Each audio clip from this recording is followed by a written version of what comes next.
Good evening, everybody. Thanks for joining us. It's me. I'm usually here for morning coffee. I do stay up past 8 o'clock, despite what Timuchin may have said. I'll be your host tonight. First time doing this.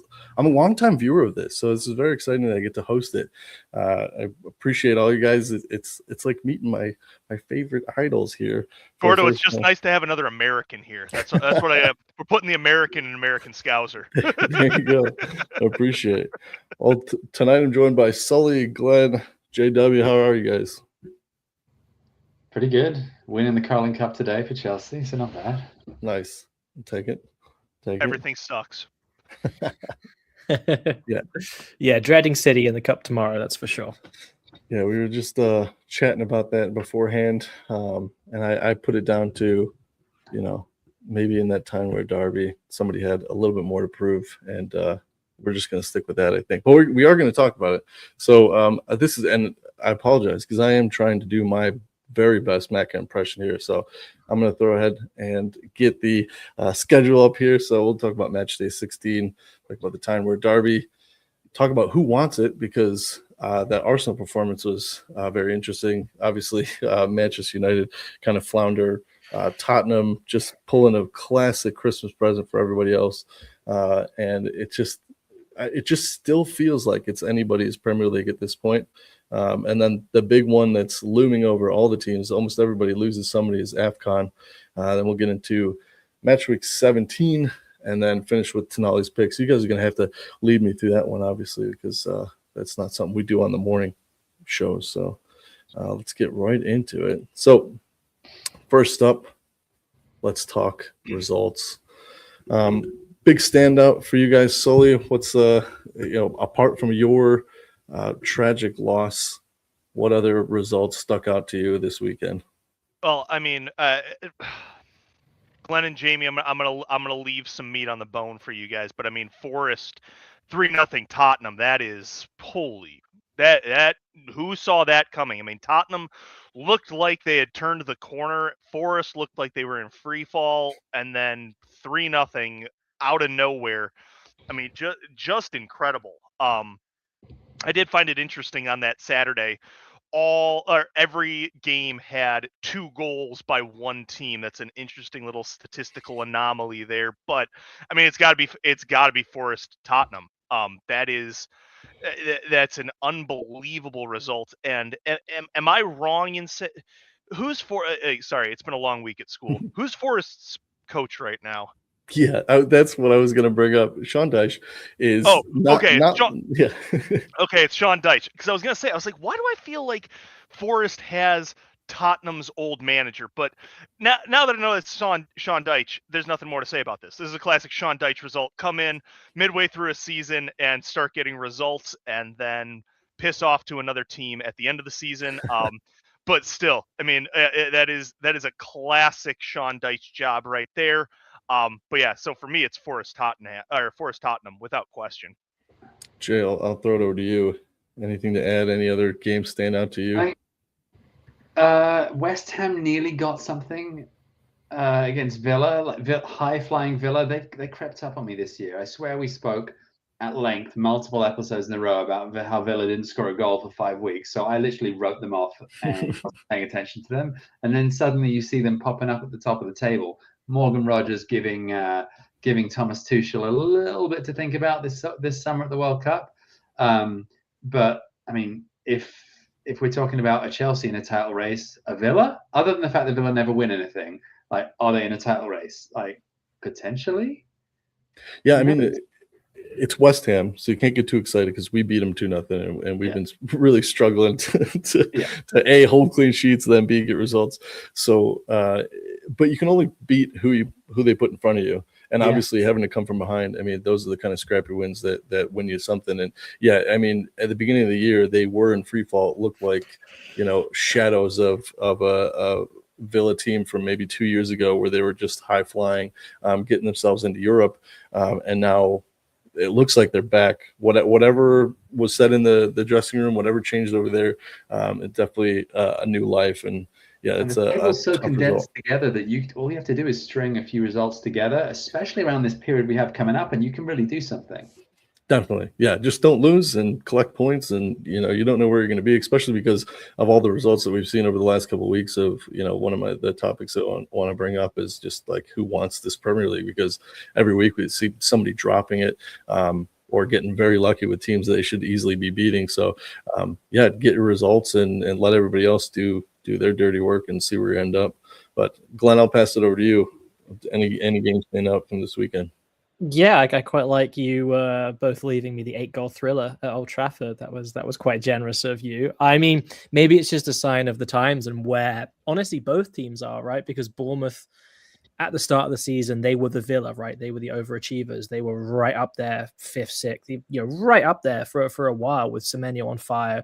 And they've kind of fallen away for a couple of different reasons. They just don't have the depth of squad. But yeah, I mean, that was the kind of game where you step away from the screen, as I did a couple of times, and you miss not 1 goal, but 2 goals. It was absolutely thrilling. And for a Monday night game back in England, that had everything, didn't it? It had worldies, it had comebacks, it had United just playing the best football they've played all season in the first half and still not managing to push a particularly, strong goal lead over Bournemouth. You've got the worldie from Bruno. You've got the incredible, late equalizer. That game as a spectacle had everything. But I do think it's interesting that, we haven't pointed to it yet because of maybe a lack of title significance. But it's just, again, a sign of the times where United are as a team. They play out a 4-4 draw, and it's basically third on our list of games that stands out. I think that's pretty surprising. And yeah, beyond that, I mean, it's Man City sharpening the knives there, just behind Arsenal, really showing their title credentials. That's not a surprise. It's not a surprise with Palace. They're going to really suffer the next couple of weeks with their schedule pile up and their lack of depth. That's going to be the thing that pushes Glasner out the door sooner rather than later, will be his frustration. But City still brushed aside, although it was an even game. It was a more even game than the 3-0 suggests. They still, score sheet wise, brushed aside a very good Palace team. So yeah, and while they did that, as you touched on at the top, Gordo, I'm sure we'll talk about this a little bit later. I watched the full 90 of Arsenal really laboring away to get the 3 points versus Wolves, and that's probably a game worth thinking about because there's obviously implications at the top of the table. Again, for Wolves, when it rains, it pours. No sooner had they celebrated the equalizer than that was it. I did feel for the away end at that point because you're expected to get nothing. Everyone's written you off 4-5-0. That's what I was thinking.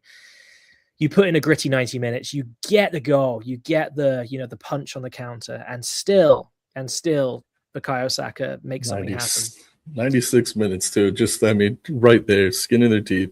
And I think that is, and you kind of alluded to it, and something I wanted to touch on is that difference there between the City 3-0, because Palace is traditionally a team, especially at home, that gives City a run for their money. Almost every year, that's a fixture we can look for where City or Palace can take some points off of City, and City played them, perfectly. Like you said, it was a little closer, but I never felt that they were out of the driver's seat. Phil Foden right now is just in a vein of form. As long as you get the ball to Haaland somewhere inside the 18-yard box, he's going to put the ball away this season again. Whatever cobwebs he had at the end of last season has been dusted off, and he's back to his scoring ways. And then you look at that Arsenal Wolves, where top of the table, bottom of the table, Wolves cannot get a point to save their life, and Arsenal really did struggle with them. In order to get that goal at the end, those are the games you win, right? It's 3 points. So they walk away, at the end of the season, if they lift the trophy, maybe we don't even talk about this, but it just seemed like that pivotal moment. And usually December for Arsenal is a very telling month. It is for anybody who's right on the cups there. And the other thing about Arsenal is injuries are mounting. So it'll be interesting to see where they go from there. Interesting to see how big of a lead is big enough for Arsenal fans to feel comfortable. Well, and that's the thing. So in being in that position, you're always having City chasing, right? Or being in a position where you're either chasing City or they're chasing you. There really is no, even last year when we were cakewalking the league, there was always, you asked people like myself or Timuchin, who's glass half full type people when it comes to Liverpool FC, you're not going to relax until they actually say, hey, you're mathematically, you won. Okay, it's okay. It's like some kind of PTSD. You got to shake this out of it. And for Arsenal, who haven't won it, because that's the other thing too, is it's easier. you always see it in the American sports, where a team that's been there before always has that advantage of the pressure. Okay, the games are mounting up, injuries are coming, the target's on our back, and the teams that have been there before can kind of brush that aside and get down to business. And the teams that come up short, I mean, that's always in the back of their mind. So it'll be interesting. Well, it could get to the end of January and see where we've all shaken out. On the flip side of that, not talking about the top, talking about the bottom, looking at Wolves' last 5 games, the only one that was really a bloodbath was the Man U game, 4-1. 2-1 to Arsenal, 1-0 to Forest, 1-0 to Villa, 2-0 to Palace. I hate to say it, but could Wolves pull a rabbit out of their ass and somehow avoid the drop this season? I mean, those games are close. They're playing people competitively, all that good stuff. I mean, I'd love for Strand Larson to come over. I think he's probably regretting his decision to not sign for Newcastle this summer. But I would not count them out of the as a for sure drop this season. If they keep these results, I think they could get lucky a couple of times this winter, and maybe the bottom changes a little bit. Yeah, so sorry, I'm trying to figure out this feed too, because I didn't know we're actually broadcasting. So let me see if I can switch this real quick. I don't know if we're gonna get lucky here, guys. I think it was just the way I set it up. So I apologize if this is too much for everyone to handle. I do apologize. It's a new feature, and I thought it would work and fix ourselves, but I guess not. We deal with Maka. You're good, Gordo. But yeah, so sorry. Back to the task at hand here. Yeah, so moving into some of the games that I want to talk about here. Let's talk about this one. I know it's going to be painful, but it is a situation, that where I think a lot of eyes were on this one. There was certainly a lot of hype before the game to get the tickets coming in for viewership, and I don't know. I think it lived up to it. It was gritty. For fans that maybe tuned in, that maybe saw the hype and aren't really into the sport and came to watch this game, maybe a little disappointing. But for those of us who like the sport, I don't think it gets any better than this in terms of seeing that fire. Because as we move into further and further away from the 80s, unfortunately, these players are not as tied to the cities as they used to be, and so these rivalries can sometimes lose a bit of sting. I mean, we've seen it over the years. For a number of different reasons, but Liverpool, Manchester United used to be, tongue and nails, and now it's not so much. It could be just placement in terms of where they are on the table, but this one lived up to it, I think, and it was good to hear the fans. They were definitely boisterous. Sully, I'll hold on to you for the last because I want to get your honest take on it. But Jay, how did you feel? Did you watch this game, and what did you take away from it? I caught the highlights, so apologies if I missed anything. What highlights? I mean, had to see the goal for myself. He's in my fantasy team, so you want to see how you're getting penalized points.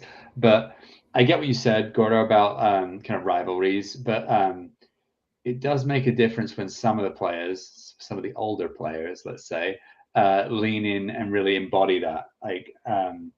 I think Newcastle's midfield, they know what the fans want. Himmeresh isn't old, but those guys kind of know kind of what this rivalry is about. It hasn't been a game that's been played too often, obviously, given the disparity in kind of where Sunderland have been. But yeah, you could see it mattered, that game. And I think there's a different caliber of how you rank, or how I at least rate it. A beautiful game of football, or a derby game, because derby games they objectively measured by the same standard would be a very poor game of football. But there's just that extra element that kind of, it's cagey, it's edgy. The refs let tackles go a little more than they otherwise would, and this was no different. Yeah, I think we took a lot of that from this game. It's probably something, as much as I hate the PGMOL, there probably was some talk about, this one the fans might get into the players' heads and influence the game, and certainly let it play on. There was a few that I wasn't 100% sure the ref was even ready to call any of those tackles where you just clip somebody's ankle as they drive by you.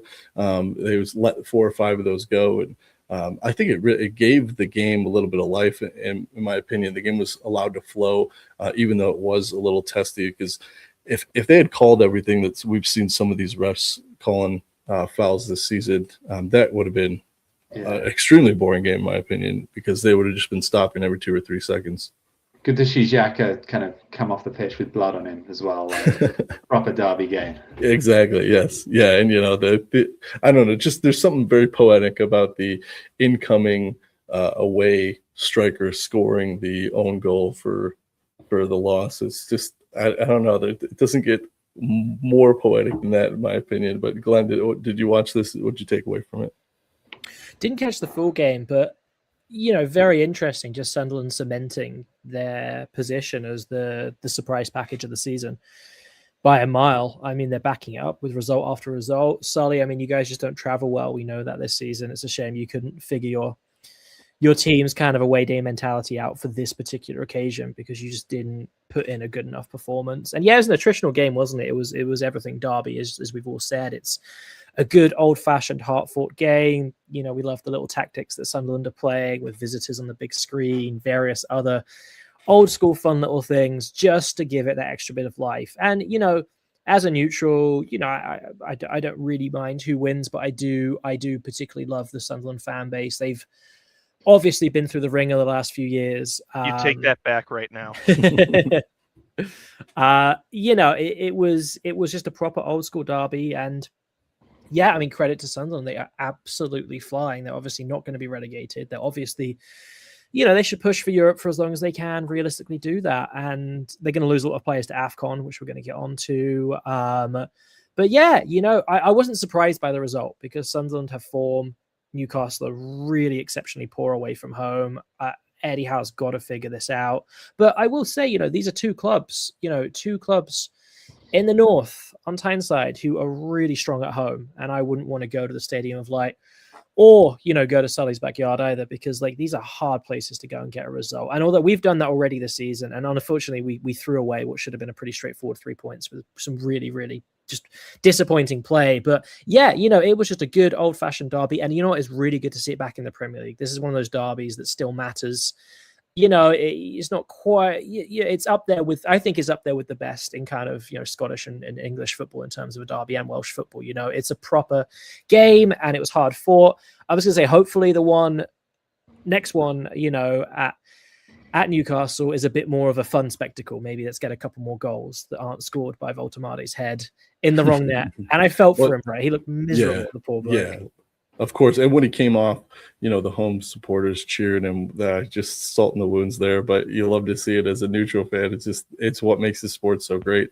But yeah, I think you hit the nail on the head there. It has set up the return fixture pretty nicely for the neutral. But Sully, what about for the not neutral? What about for someone that's invested in this? Okay, well, I'm looking at these stats, and, a stat that's missing is the fucking red card that should have been called for that tackle on Dan Byrne. Broken ribs and a ruptured lung. How do you not send that guy off for that? How do you not send him off? Absolutely ridiculous. Classic stadium of shite home cooking. Absolutely awful. How can you allow that to happen? And especially because it's Dan Byrne. You got to hit him pretty fucking hard in order to break his ribs and his lung. Even my wife watching next to me on the couch was like, wow, he really doesn't look very good during that corner kick where he obviously couldn't get enough oxygen because his lung was punctured. Yeah, How do you air is thin up there. Wait, what'd you say? Oh, yeah, the area. Yes, true. How do you not send him off for that? How does I think it was Broby. How do you not send him off for that? That is outrageous. You don't even go to a VAR check to see if it's a red. He had 2 knees into the diaphragm of Dan Burn. Like, absolutely atrocious. Absolutely terrible. Now, in terms of it, like, getting the feel for a derby. Was it, sorry, was it not a 50-50? Was it not? Dan Burn got the ball, and then he pulls his legs up to deliver like the Mortal Kombat KO. Like, yeah, it's 50-50 until it's not. Like, terrible reffing. Terrible. But with that being said, this was always going to shape up to be a proper derby, like you guys said. Our midfield is always up for it. Bruno if you cut Bruno on the arm, he's going to bleed black and white, which he should probably go to the hospital for. But you look at the other side. You still have Luke O'Nien on the bench. Luke O'Nien, it doesn't matter if he's on the field or on the bench. That guy is Sunderland. All right, he's gonna get the boys ready, and all you had to do for Xhaka to get up the game is be like, "Hey, Mitrovic used to play for this team. Go get him." Like, that's what it came down to. You have 2 guys on Sunderland who are up for derbies. You've got our midfield who are up for derbies. And honestly, this game probably should have finished 0-0. Poor Voltamade. There was one comment that was like, the cross was so good he forgot what end he was on, and I kind of agree with that. Like, I could tell what he wanted to do, but he should never have to be in that position to do it. But once again, we're not getting the not just results. We're not getting the production from players that we had last season. I hate this subbing this subbing of Joe Willock into the midfield. Like, I hate him playing in the middle. He should not be playing in the middle of the park. That's a desperation move. All right. I will say Miley, Hall, Livramento, all looking great. Anthony Gordon looked pretty solid this game. This was a game, though, that Anthony Gordon needed to get up to some shit housing. This was a game where Anthony Gordon needed to be in the face of some of these Sunderland players, really getting them going. Because Sunderland was sitting on the edge with some cards pretty early on. And if Gordon, I think, had flipped a switch and said, "Hey, guess what? I'm going to get you that second yellow," I think this might be a different game, even though there should have been a straight red. But more annoying than all of that is I had that stupid Elvis song that the Sunderland fans sing stuck in my head the rest of the day, because they just kept singing it. And it was like, my Bears lost to the Packers last weekend, and now I have to deal with Sunderland rising from the ashes like a fucking dirty ass phoenix coming out of that town and beat us again. It's just so I almost wore my Northern Rock Newcastle jersey because that's what I feel like I'm watching at this point. I feel like I'm watching that team play. Alenga, get him out of here. He's taking up a shirt. All right, he's like a clothes hanger. Okay, cannot stand him. Jacob Ramsey in the midfield.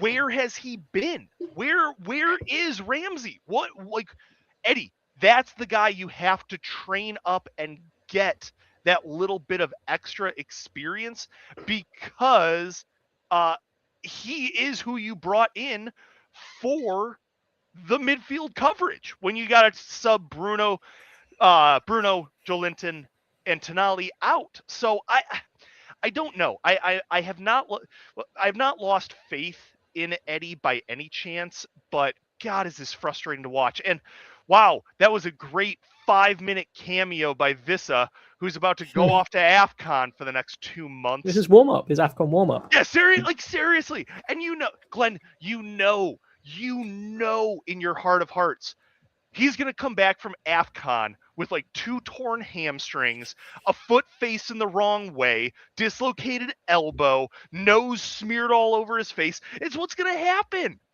I'd love to see what losing faith looks like. Yeah.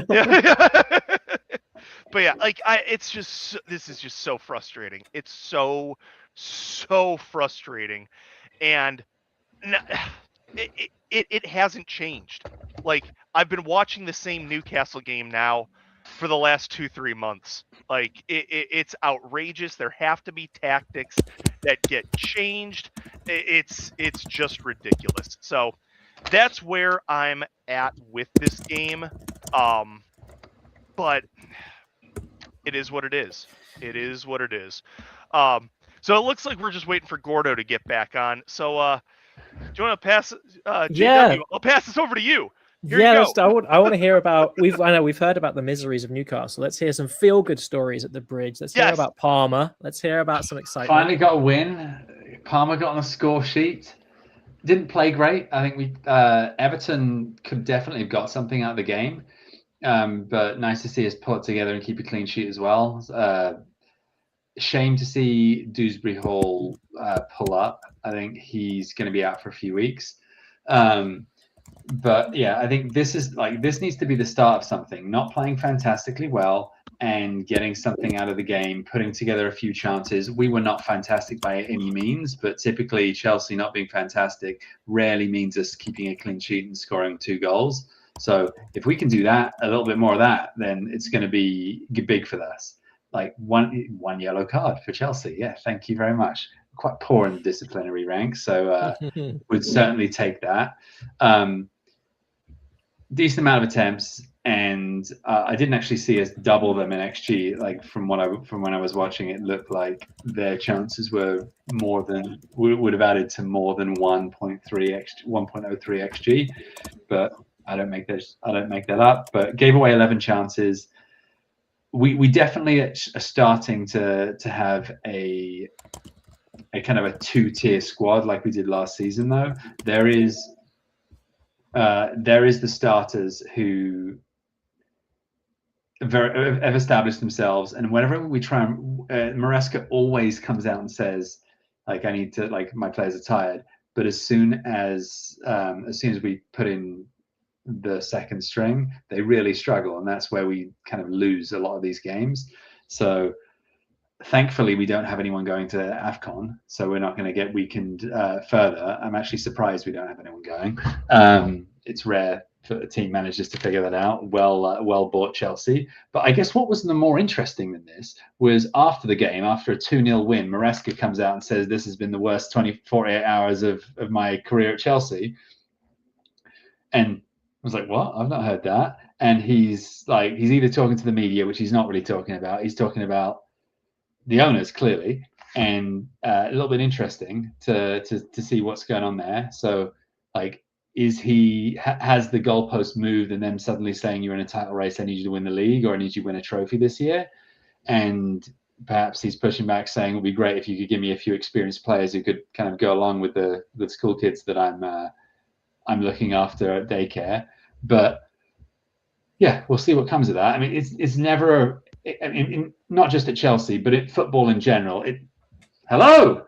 I sense a disturbance in the force. So yeah, Gordo looks different. Guys, come Yeah. Dad's home. Dad's home. was put everything away. yeah.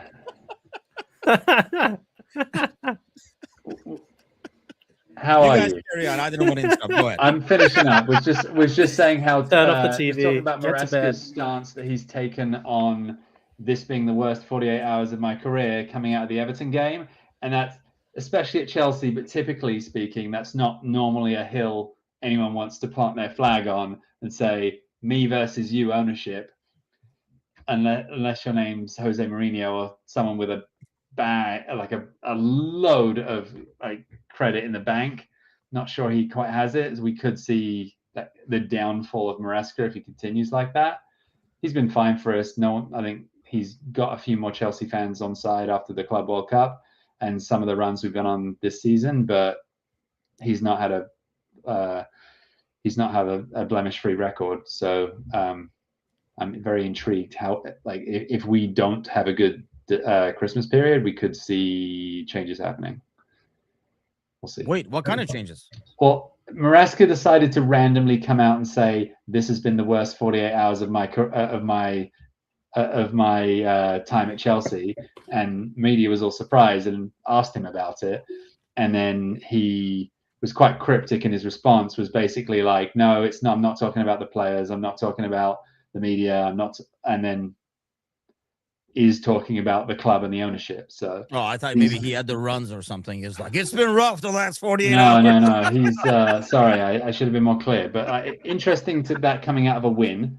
But I guess watch this space. We made it through to the Carling Cup semi-final today after nearly tripping up over Cardiff City, but thankfully beat them.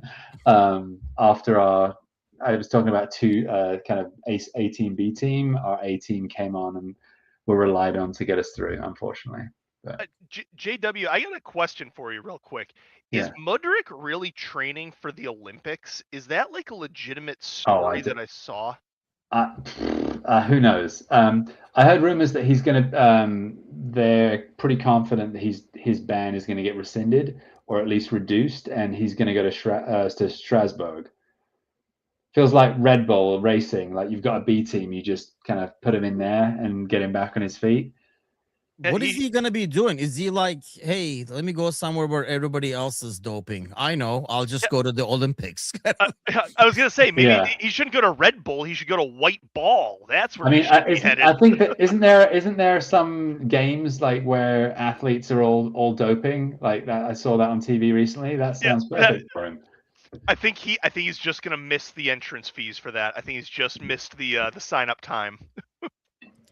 Ryan says, just tuned in. Are the inmates running the prison? Let the cowboy in charge over here, right? You put a cowboy in charge, this is what happens. Hey, but he's back.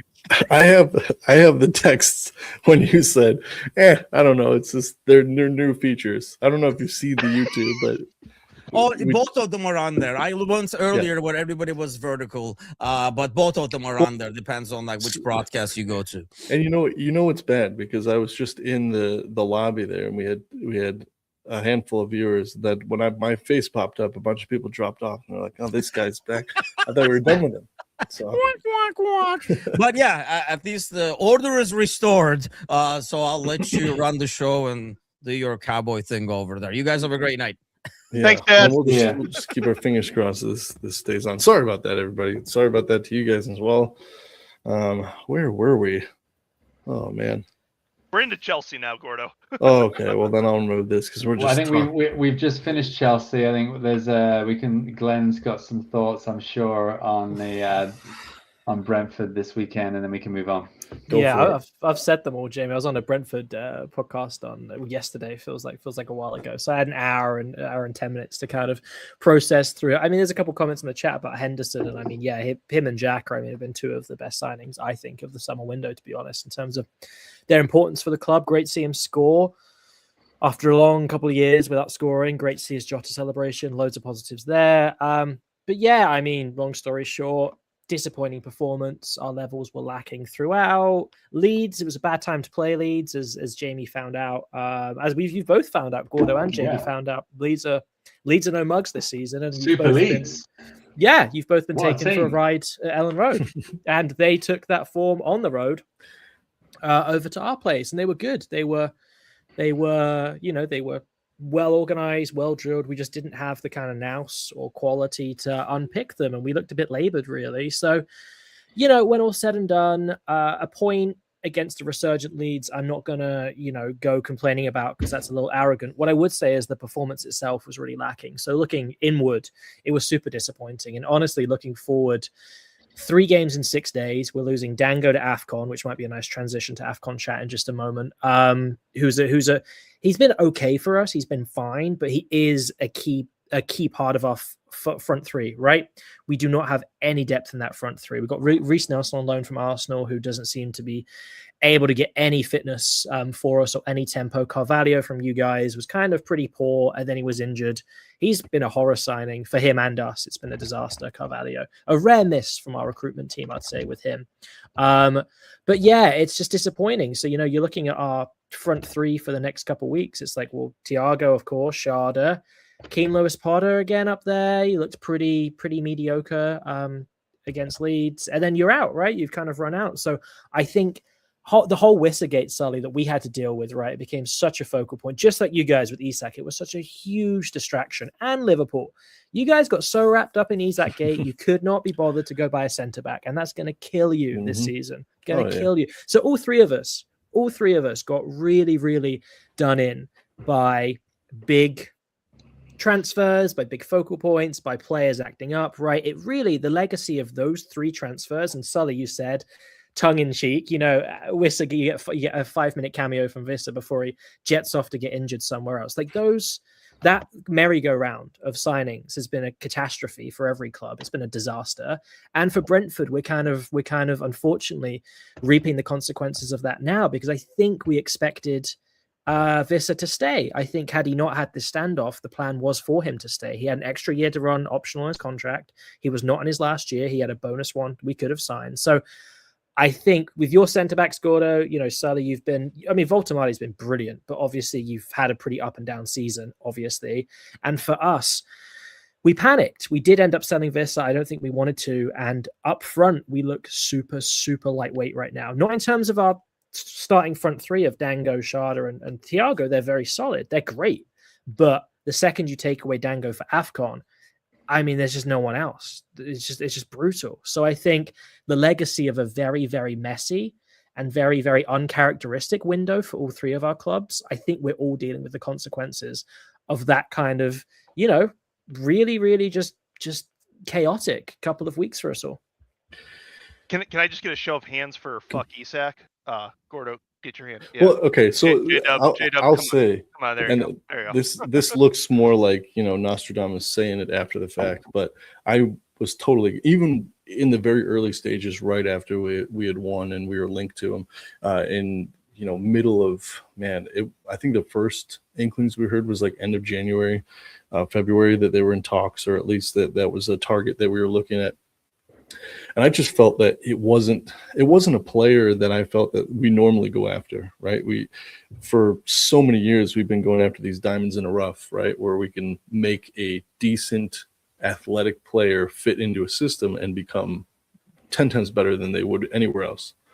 And Isak seemed like this, part and parcel, everything. He's basically a polished diamond. And I felt like even early on when it was 100 million, I thought it was too much for him, especially with his injury record. And then to watch us get dragged further and further, and I'm just like, I didn't want it to begin with, even if it was simple and everyone was handshakes and this is good. And the longer it dragged on, I was just like, pull the cord. Let's get out of this. This is terrible. This is not going to work for anybody. And again, we were so focused on that, we lost almost a guaranteed signing in Gehi, which, as you can see, that's one of our biggest issues right now is a center back pairing. And the hardest part for us is we can't escape. So our main two center backs are having not great seasons, but we don't have another option. And now that Gomez, who just got himself back into fitness for his 3 games that he gives us a year, now he's out again with injury. And so again, we're left with nobody except children. We've sold Kwanzaa, who I felt, maybe the manager just had a falling out with him, but I thought there was something there. I thought there was something that we were going to build on. Kanate had a great season last year, but Nick, this is the Kanate that I felt that he's always been. And yeah, we were so embroiled with it that we missed out on. The fact that we were going with it, we couldn't meet a very, very cheap, even for what they were asking for, what Palace was asking for Gehi was so cheap for the player that he is. If you're willing to spend $120 million on Isak, why can't you spend for 40 million, 45 million on Gehi when he's easily a $65, $70 million center back in this? One of England's best centre backs, right? He's going to be right in the midst of it at the World Cup. And he's shown, right, Gordo, at Palace this season. He's shown his attitude, right? He didn't go on strike, as we discussed before. We'd have to get all of it. But he has shown time and time and time again, not only is he one of the best centre-backs in division, he's got goals, he got assists. He is as close to a complete package for that price as you can get. And you're totally spot on. Premier League battle worn as well. So there's not going to be, can he make it to league?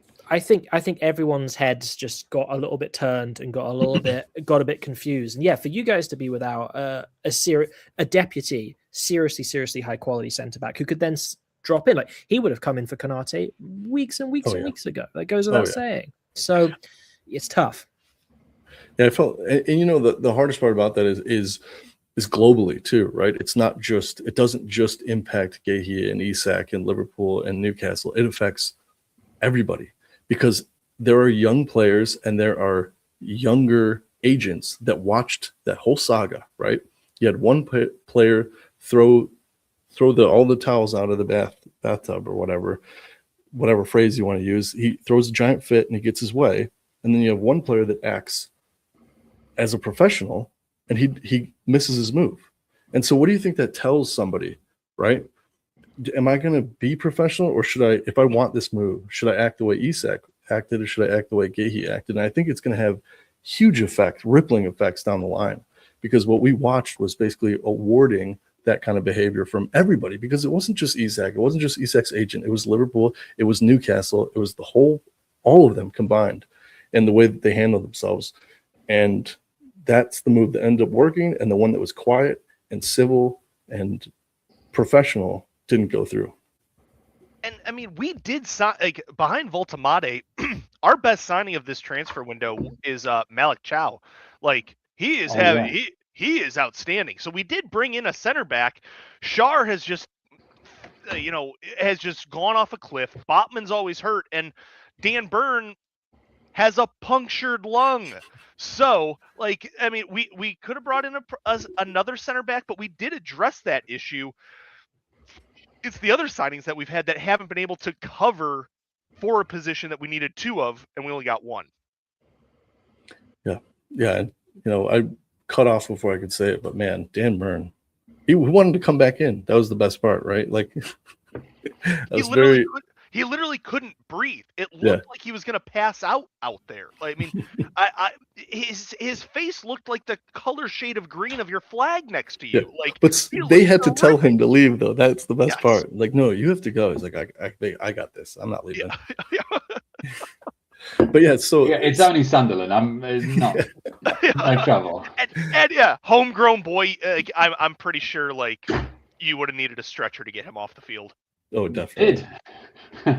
So speaking of players we're losing and not picking up, looking at the list, I don't know if you guys. Dan Burns not going to AFCON, so we're okay. We're good.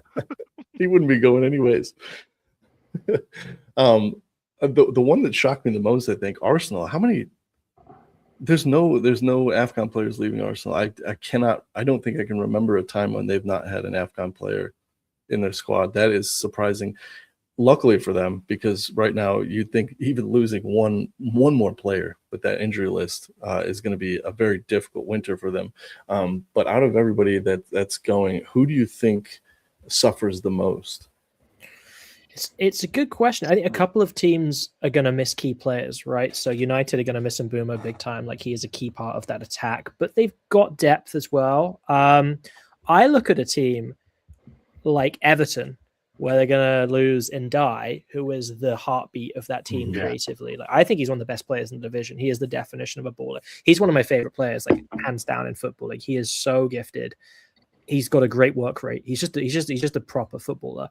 And they're going to miss Idrissa Gueye as well. At a time when Dewsbury Hall is also out injured, of course, that's going to be crippling for them. That's good for Liverpool. You might be able to get above them. That's a great point, Jane. Like, that was a brutal injury for Everton. In the peak of this form, Dewsbury Hall has just been flying. Such a shame. I know, and such a shame for it to be at the Bridge as well. I was looking at this list earlier. I think there's a couple of other players.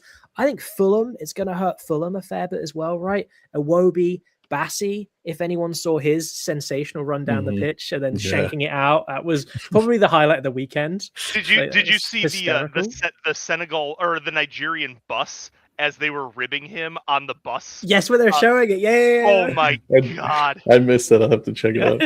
Yeah. That was hysterical. Chukwueze's been playing well for them as well. So, I'm just curious. There's some key players at clubs that you're not necessarily looking at. You're totally right. Whoever put it in the chat that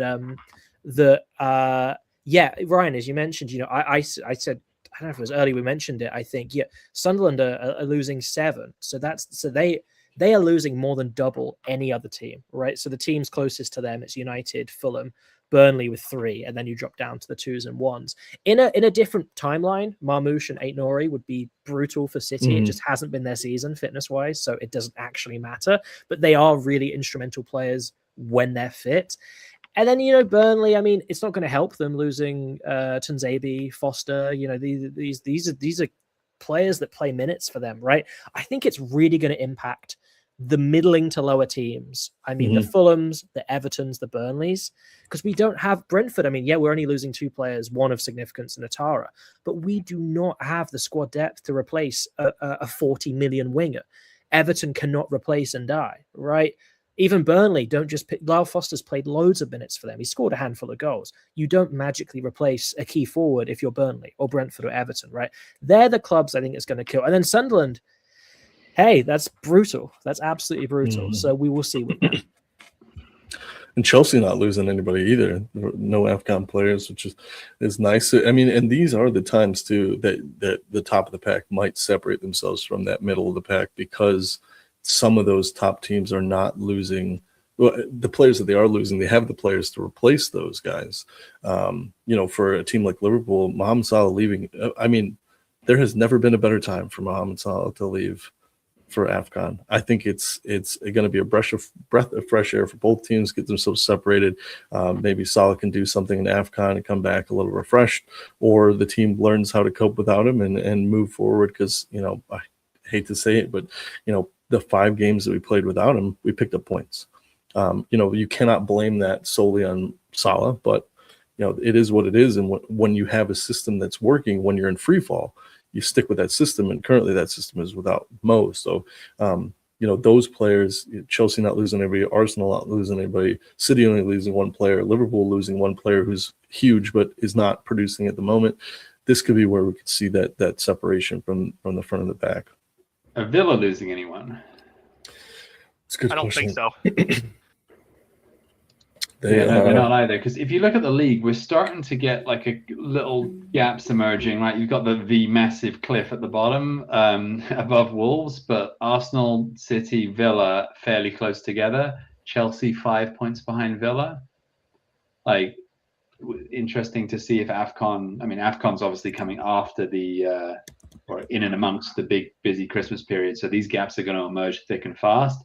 It's going to be a really interesting time to monitor to see what's going on. Liverpool, Man United, like 6th and 7th, but like only 2 points behind Chelsea.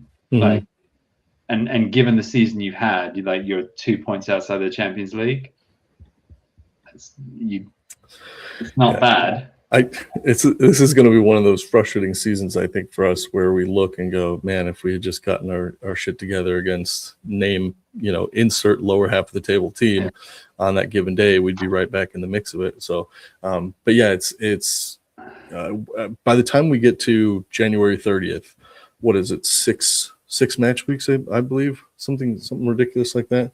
So we've got the one coming up. We've got Boxing Day, and then the 4 in January, maybe 5 in January. So, these places could be significantly changed. There's lots of points on offer over the course of the next few weeks.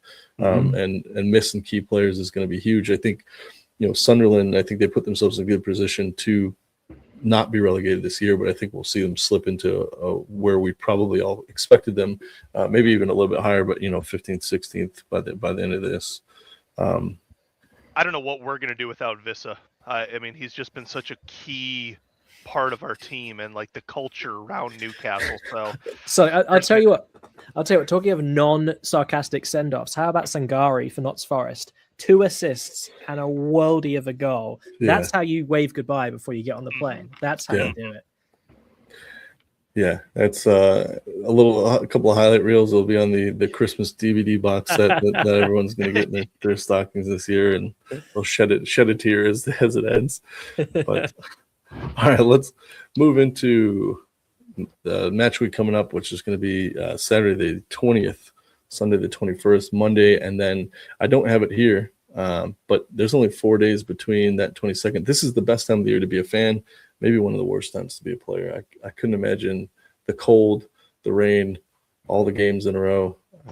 So we've got a lot to look forward to. But from this match, it was -10 at the Bears game on Sunday. Like these guys are fine. Yeah, so we won't get into it here, but I've got something we got to talk about the Bears because I'm originally from Chicago, so. There we go. Although for the cold specifically, I saw that you probably saw the video where somebody opens their bottle of Pepsi and they pour it in the cup and it freezes as they put it in the cup. I mean, that's not weather to watch sport for me. But hey, I'm not from Chicago. What can I say? I'm from London. It doesn't get that cold in London. That was in Newcastle. Yeah, definitely. We have Greg's to keep us warm up there. It was the cold that broke his ribs. He just had it. That collision helped it over the edge. That's what it was. The ribs were already cracked. I hope he didn't seek medical attention in Sunderland. Like, I mean, I don't even think Sunderland has doctors. They got like free clinics in the back of the bodega and stuff. I can't speak for that, but Jay, do you see anything that stands out to you that you're going to be sorry, Sully. You know what they've got in those? You know what they've got in those medical centers, Sully? 3 points. They got 3 points. Yeah. I'll take 2, Glenn. There's a few games that actually are quite interesting to me, and I'm sorry if I'm going all over the leaderboard here or over the board. Brighton, Sunderland, like kind of both vying for European places. We'll see kind of who comes out on top there. Interesting to see Leeds Palace. Leeds have also been playing well. Palace have dropped a few points, but are still well in with a shout in 5th position in the league.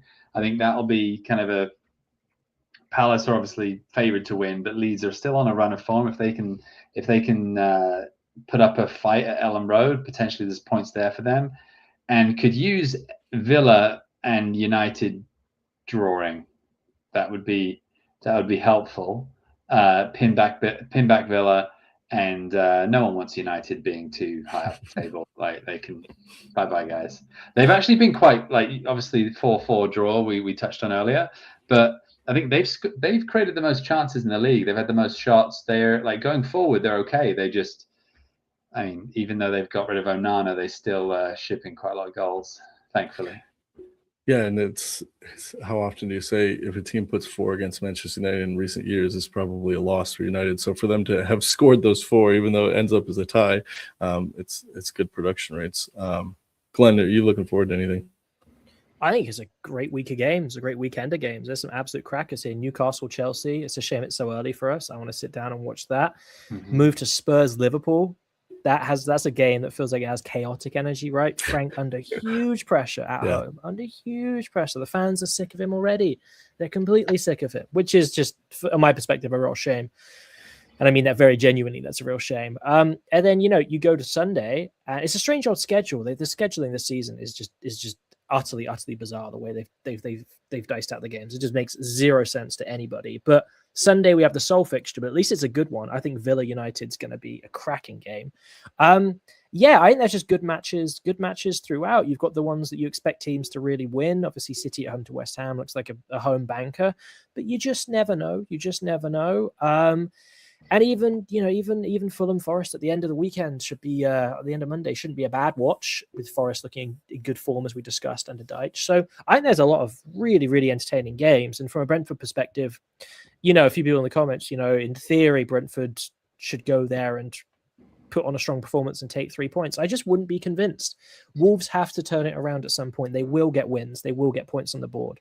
They're just not as bad as the table suggests. I just don't think they are. Some performances, sure, the United one, car crash. I totally get it. But as we said earlier, they fought so hard. They executed a game plan against Arsenal to a T, and they just fell at the final hurdle. So with us missing Dango and that changing what we can do up front, and this will be the 3rd game we play in 6 days, which for Brentford and our squad is just brutal, right? We've got Man City in the Cup tomorrow.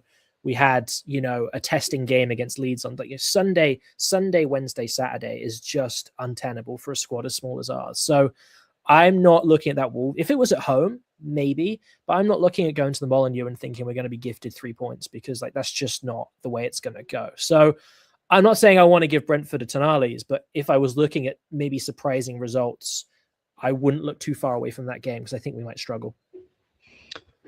I can see that, and it's sometimes it's difficult too when you look at the table and you look at the matchup and you go, that's a must win. But you kind of sometimes have to take these games as a microcosm of what you're expecting. I mean, that Liverpool game against Sunderland, right, and even Leeds, those look like terrible results at the beginning of the year. If I were to show those results in August of like, hey, already in November, these are the results that we've gotten, and one of them being at home.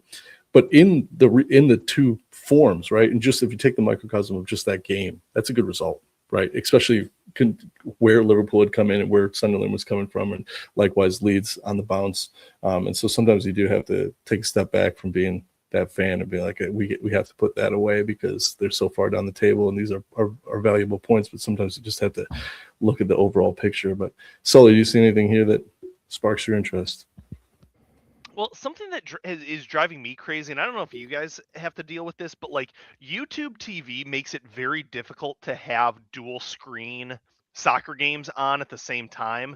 Like it doesn't allow you to match like a game that's on USA with like a game that's on another like NBC Sports or something. You can't side by side view them, which sucks because that whole run. There's 4 games going on at one time. I would love, none of those are my team. I'd love to have all 4 of those on my TV and just alternate back and forth. So I wish NBC would make that a little bit easier to do. But I think that Brighton Sunderland game is going to tell us a lot because that screams to me a game where Brighton is going to smell blood in the water early. This is the type of game Brighton wins and wins convincingly and has done so for the last few years. And Sunderland missing all these AFCON players, I think is going to be in real trouble. I promise there's no Newcastle bias coming through there. But Newcastle versus Chelsea, obviously that one's going to be must watch. That's going to be a phenomenal game. But I'm going to agree with that Villa Man U game at the end of the weekend. I kind of get why that's a standalone game because that is where everybody's eyes should be. That's going to be a very, very good game. And I think it's going to have a lot of implications down the road for what we're looking at as the season progresses and as the table kind of starts to shake out. No, it's not. He has played center back. It was not. I swear. So yeah, and that was actually a game that I had highlighted as well because maybe not the same phrasing, but yeah, blood in the water for Brighton. 3 points there gets them 26, which pushes them. I mean, if results go their way, pushes them 5th, so they go from 10th to 5th, and it's very doable. Everton above them playing Arsenal, Sunderland. We already talked about the difficult Sunderland match there. Liverpool playing away to Tottenham. That's a losable game for them, especially given their form. Manchester United playing a very difficult Villa at home. Those results could all go Brighton's way, and if Brighton win convincingly, they go up to 5th. So that is a huge game. That's one that I definitely would circle. What is it about? Is it just because it's Christmas that like Liverpool fans are going to have to cheer for Everton? Tottenham fans are going to have to cheer for like that one seems just cruel. Arsenal fans are going to have to cheer for Tottenham. That's a tough matchup. I don't know why they chose that one, but it seems brutal. But that'd be the other one that I'd be looking at is that Liverpool-Tottenham game. It's either going to be 5-5 or 0-0. It's going to be one of the most exciting games of the season or the most boring game. And I couldn't tell you right now which it's going to be. The managers, though, will tell you that 0-0 would be the way that both of them probably want that one to go. But maybe a 5-5 just for the hell of it. If we're going to get 1 point, let's go out with a bang. But Gordo, did you see the post? Somebody made Arne Slot's all-time Liverpool starting 11, and it was legends. You got Gerrard, you got all your guys there.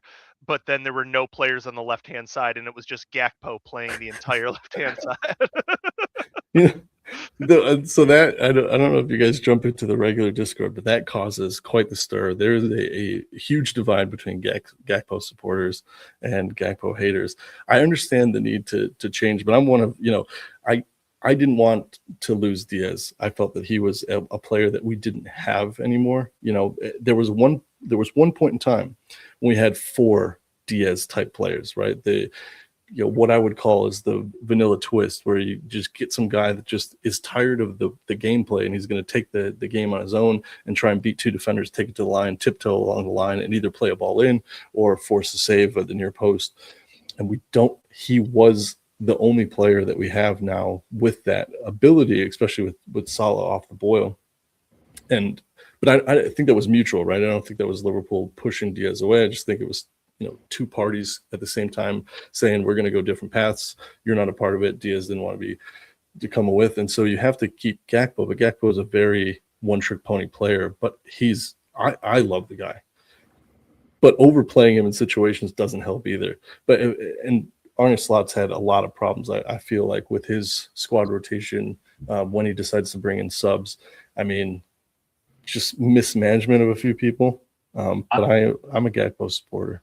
I equate Gakpo, like I haven't watched Gakpo as much as you have, obviously, but I equate him to like Solomon Kalou when he was at Chelsea. Like decent player, but like is not the first name on the team sheet, not going to win any awards or get in any like best 11s, but decent squad player and a high work rate, and he'll sometimes be in the team, sometimes won't. Is that fair, or am I being hard? So and that's what I think it is in a team that's clicking and firing, he just kind of skates by, right? Like he's going to get you the assist, he'll get a good shot. I mean, he'll pop in a goal every now and then, and everything's fine because everything's clicking. When everything goes wrong and you're looking for someone to win a game and you've got no creativity coming from the right except for bring it onto your right foot and try and curl a shot into the back post, it gets frustrating after 5 or 6 times. I don't think that's on Gakpo, but I think it's definitely his inability to create magic is definitely been highlighted in this season. And so it's been tough on him, but it's what it is. I mean, when you have the players on the bench and the coach is reluctant to utilize them, I mean, how much can you blame Gakpo for that? I think everybody knows what he's got, and he knows what he's got. He's never been somebody else, so I think that's a tough one. But yeah, that one definitely, that individual player at this point in time is definitely separating the fans over there on the Discord for American Scouser. But that brings us to the hour. I thank you for sticking. If you stuck with us the whole time on that ridiculous vertical thing on YouTube, I don't know what the hell I did. I apologize. I promise if I ever host again, if I'm ever allowed to host again, it won't happen. I promise. Thank you guys for sticking out. I know we had a little bit of Wi-Fi issue there. Yeah, Gordo. Oh, sorry. Yeah. All right, Tonali's. I actually do have a slide too, so here we go. There you go. Well, this isn't the usual one. I'll hit it for us. All right. All right, go for it. Who wants to take it? Start off. Do you want to hop back to the previous slide, Gordo? Yeah. I reckon. I think based on form, I reckon Leeds United are going to beat Palace if they keep going. If the Farker magic keeps continuing, I reckon that would be a bit of an upset with where they are in the table. But in terms of form, I do fancy Calvert-Lewin winner, Leeds United continuing this rich vein of form. I feel like they're really just hitting their stride. It won't last. But if they can pick up like another 3, 4, 5 points, that can just clear you away from teams like West Ham who are just floundering. So I do fancy Leeds United there. I'd love Everton to get something at Arsenal. I don't think they will, but I think I say at Arsenal, it's at home, isn't it? I think Leeds Palace is the obvious choice. I think Leeds in the vein of form they're in, like you said. Yeah, I'm going with that too. Dang, my original two were both actually favorites. I was gonna parlay Bournemouth, Brighton, and Villa, but since Brighton and Bournemouth are favorites, I'm not gonna do that. Bournemouth, Burnley doesn't quite fit Tonali's criteria. So let's be real. We could pair it with City, West Ham if you fancy. To be fair, Bournemouth is only minus 210 over Burnley, so that's not crazy. Yeah. I think it will be a bloodbath. Also, I think I'm gonna go with. I think I'll take Leeds. I like that Leeds bet. Leeds, Everton, and we'll go for a draw in Brentford Wolves. That's gonna be the parlay. Leeds, Everton, draw with Brentford and Wolves. If 3 of us are going Leeds, do you want to do it? What do we think the score is going to be? Yeah, let's do that. Oh. Glenn, you go first. 3-2 Leeds. 2-1. Leeds. Yeah. 2-0. Ooh. All right. Exciting. What do you think, Gordo? Cue a Palace win. Cue a 2 Yeah, Palace. Mateta brace. Alice 7-0. I see City playing a decent team midweek, kind of putting nobody's out there. Well, at least a very changed side again, and West Ham stealing 3 from them. I like and that. Absolutely Would shakes love up the that. top. That's Yeah, a so proper Tonali's for your debut, Tonali's Gordon. That's a huge one. That's a huge shout. I think Chelsea probably gets points at Newcastle. I think Liverpool get at least a point at Spurs, and so City drop points. Liverpool, Chelsea move up. I think it just makes the at least the December-January period a little bit spicier. Chelsea has some tough fixtures. We need to beat Newcastle. Yeah, and JW, I was going to say, you guys have not played well against us the last few seasons. We have kind of had your number for a little bit. They've never been like crushing defeats, but we've played you guys to the end the last few seasons. Yeah. So would you say too that, obviously we're losing players from AFCON, but we said it's going to be a tough one. I don't know if you're going to be able to field a proper 11 without him there. But do you think that time where Derby performance, them going home, do you think that's going to play into the Chelsea fixture? I hope it lights a fire, because there's some players who need a fire lit right now, namely Anthony Gordon, Alenga, Ramsey, heck, even Willock coming off the bench. Trips is not playing up to snuff right now when he gets minutes. And Schär. I think Schär needs a goal in the next 2-3 weeks to get back to a comfort zone with seeing him out there more. I hate when the 6:30s are so tasty, but I guess I'll have to wake up on Saturday and tune in there. Should be a good one. 4:30 for me. Oh, yeah. Oh. That's why I have the TV in my room. I just roll over, turn it on, and see where we're at in the 60th minute. Sure, the missus loves that. That's what it is. Oh, dude, JW, you think so? This is actually going to be the first. You guys, this is the first time I'll say it on the podcast. We're expecting in April, so there will be a new little Newcastle fan coming in. But I don't know. If poor thing. Bears, Newcastle. Yeah. My wife's a Lions fan. Oh yeah. We're gonna get DCFS called on us every single Sunday with this child. But I don't know if it's the pregnancy hormones or what, but my wife has become a sports fanatic since she's been kind of couch ridden. I'll share the story. She started crying a couple months ago when I had to explain what special teams were to her in an NFL game, and she was like, "Do they get made fun of?" So now we have to refer to them as important teams in our house. Just wait till she starts putting the ice cream back in the fridge, then you'll. Dude, well, I thank God Callum Wilson left before she got pregnant, because that was her man. And now that she doesn't get to watch Cal over the weekend, she watches a lot less Newcastle. That's funny. Well, on that super positive note, we'll go ahead and end this. Hopefully we're all right. It'd be nice for those results to go our way, but we will see. And I don't know if I'm ever going to be invited back, so I appreciate you guys for sticking with me, and thanks for my first and last voyage here on the. Hey, at least you're not like Timogen and just like go out and get cigarettes and milk, and then we see you once every 6 months. Like, that's fine by us. Yeah, that's what he's like. I can't host every show.